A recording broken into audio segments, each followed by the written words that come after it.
Ayan, so what's up guys? Ngayon magluto tayo ng ala Jollibee burger steak. Pero syempre, ile-level up natin. Okay? So tara, magluto tayo at samahan niyo ako. So unlimited sauce pa to, 'di ba?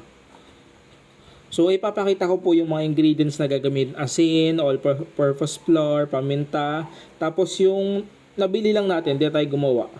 Tapos carrots at mais, tapos yung mushroom natin. Meron tayo ditong butter, tapos water, and then yung beef cube natin. So tapos nagpainit lang tayo ng kawali at ipiprito po natin yung ating mga burger steak natin. So kung gusto mo po ay yung makapal, so pwede kang gumawa ng homemade. So maganda naman po yung homemade. Pero kung nagtitipid ka, mas okay na bumili ka na lang po nung CDO. Kaya lang, maninipis nga lang po. Pero okay lang din naman yon. Budget friendly na ulam, di ba? Gusto mo kumain ng burger steak pero masarap pa din, so pwedeng pwede to. Ayan, so pagkatapos po nyan, so balikin po natin. Yan, tama-tama po yung pagkakaluto.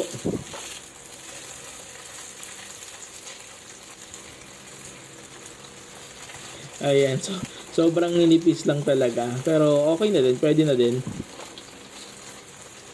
Kasi mura lang din naman kaya tama lang sa price. Ayan, so pag okay na po, naluto na po yung both side po, ahunin lang po natin ito at iset aside po natin. Pagkatapos naman po ay magigisa po tayo ng konti ng ating mushroom, corn, and carrots. Okay? So gisahin lang po natin ito sa butter. So naglagay lang po tayo ng konting butter, tapos unahin po natin yung ating yung mushroom. Isang lata po ito ng mushroom. Ilagay ko lang sa bowl. Yan, so haluin lang po natin.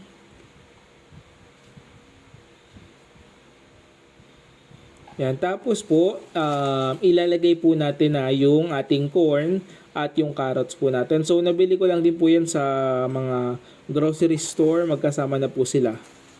Yan, tapos lagyan po natin ito ng konting asin at paminta para sa ganun magkaroon po ng konting lasa. Okay? Tapos, haluin mo lang po. So, isang kulo lang ito or dalawa, okay na po ito.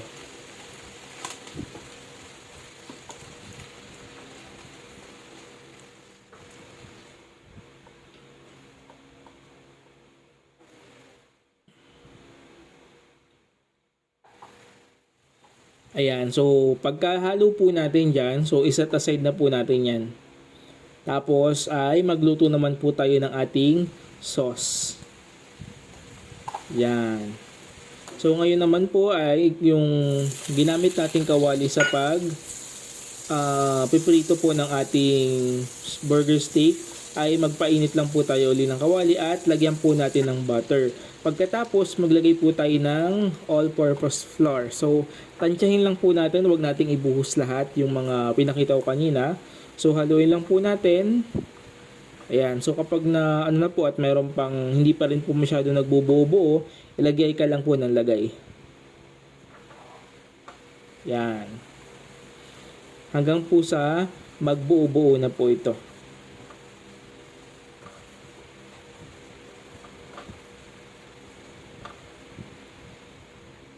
Ayan, so parang ganyan po, pwede na po yan. Pagtapos po nyan, ay maglalagay naman po tayo ng water. So yung water po na pinrepare ko is 500 ml po yun.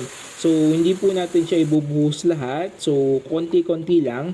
Tapos nilagay na rin po natin yung ating beef cube. Yan, so haluin lang po natin ng mabuti hanggang sa matunaw yung beef cube.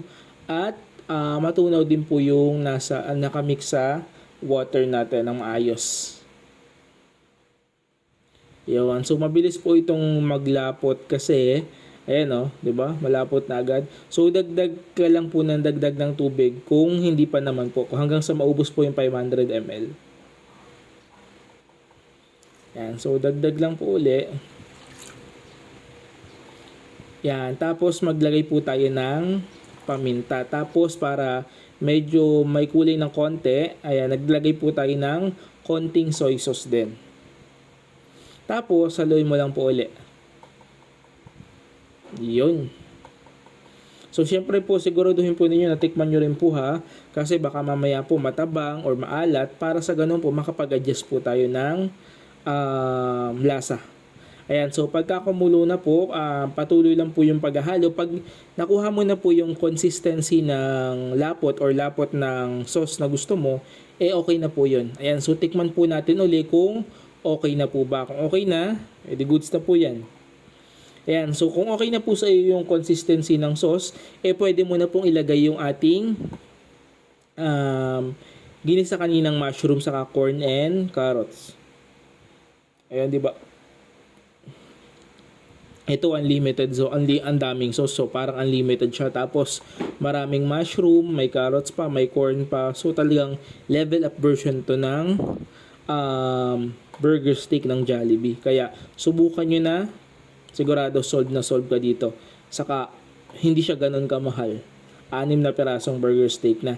So yun lang, kung nagustuhan nyo po itong video na to, huwag nyo pong kalimutang mag-like, mag-share, and mag-follow sa aking video sa Facebook and YouTube channel po. Okay po. So yun lamang po. Maraming salamat and God bless you all. Bye bye.